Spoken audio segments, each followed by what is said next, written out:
Making something from start to finish and seeing someone try them on is a very rewarding, exhilarating feeling.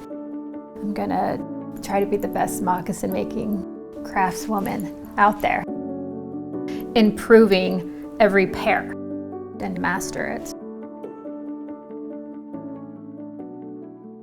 It started because I started working at this cobbler shop called Carter's Boots and Repair. I was hired to work the front area, but I was curious what the guys were doing in the back.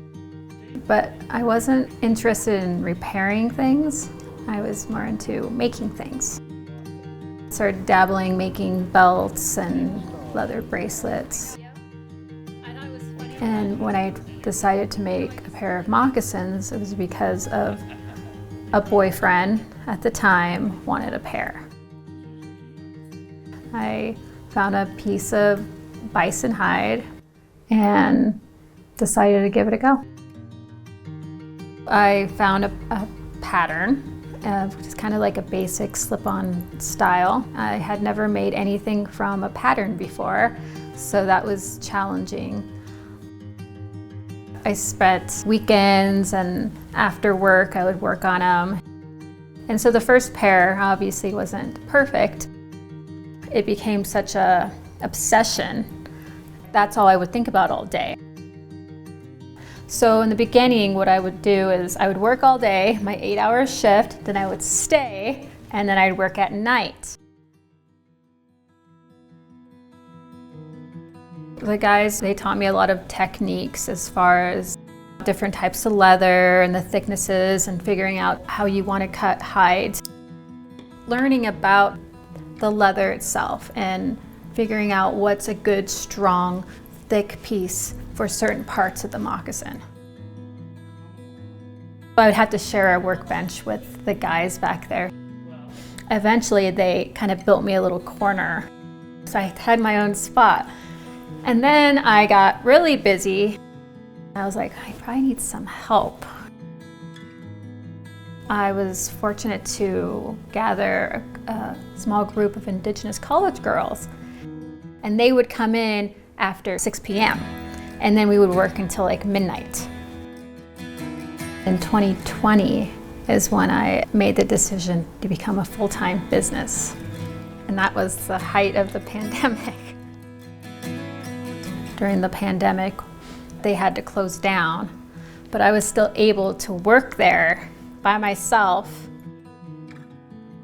My sales slowed down for just a month, and then suddenly they just keep increasing. So I just started documenting my work process behind the scenes, utilizing social media apps such as TikTok and Instagram, and then it quickly increased. That's where I saw my bread and butter. I was like, this is how I'm gonna make it, utilizing the social media platforms.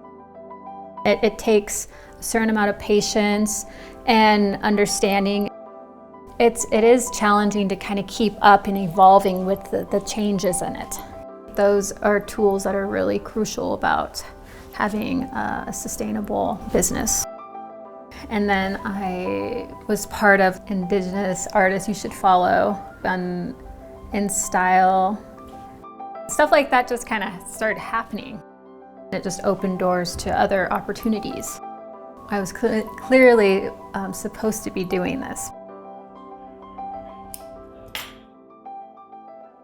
When I started doing this, I really started to attract other makers and other creators, and it just kept like lifting me up. I've definitely created my own style. So when people see my moccasin, they can kind of tell like, hey, that's a White Bear moccasin. I just wanted to focus on the beauty and the graininess of the hide itself. They're not traditional. There's no like beadwork on it. And the fact that you can also customize them to more of the individual style. They can create something that aligns with the individual, but also have indigenous flair to it. It's moccasins made for all walks of life. What I mean by the moccasins for all walks of life, I want all people of all races and all colors and all sizes feel comfortable wearing moccasins made by Indigenous craftspeople.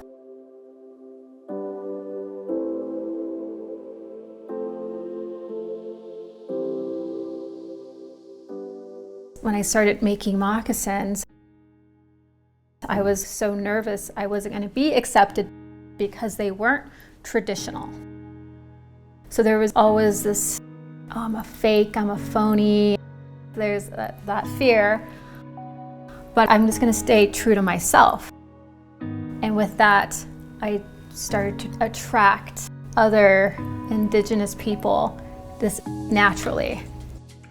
I meant to do this. I meant to connect with people, my culture. There's a beautiful heritage. It's something that shouldn't be forgotten. We can't take back what happened in the past, but we have to recognize and we have to encourage and uplift the first people of this land.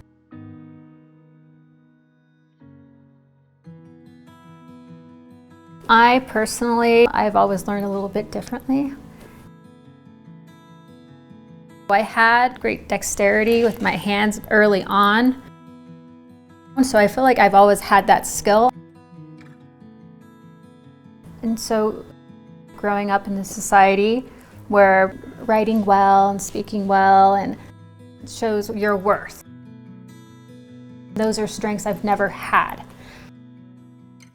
I want to show others out there, you may not be good at reading or writing or arithmetic,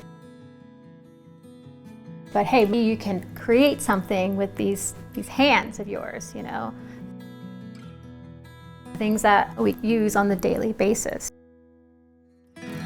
That's what I want to encourage and remind people.